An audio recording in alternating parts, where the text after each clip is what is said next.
Kamakailan ay mabilis na sinabi ni Dominic Roque na wala si DJ or si Daniel Padilla sa mga entourage sa darating niyang kasal kay Bea Alonzo. Kaya naman maraming netizen ang tila napaisip na mukhang hanggang ngayon pala at ayon na rin kay Dominic Roque, since 2020 ay hindi sila nag-uusap ni Daniel Padilla. Sa puntong ito ay isang video muli ang ibinahagi ni Dominic Roque sa kanyang Instagram at doon ay ipinakita ang kanyang mga barkadang matagal niyang hindi nakasama dahil na rin sa pagkakaroon ng issue sa pagitan niya at Daniel Padilla. Doon ay makikitang kasama ni Dominic Roque sina Marco Gumabaw at ang girlfriend nito na si Christine Reyes.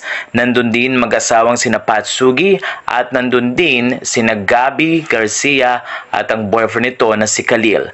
Ayon sa post ay mukhang nangyari ang holiday dinner noong 2023 at late post nga ito. Maraming netizen ang nakapansin na mukhang walang kasamang kaibigan na ngayon si Daniel Padilla at nag-iisa na lang.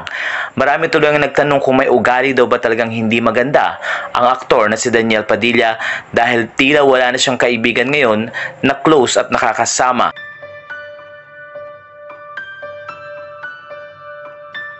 Ilang mga fans din ang nanghinayang dahil hindi nga makasama si Daniel sa kasal ni Dominic Roque, pero ayon kay Dominic Roque, invited ang aktres na si Catherine Bernardo sa kanyang kasal with Bea Alonzo.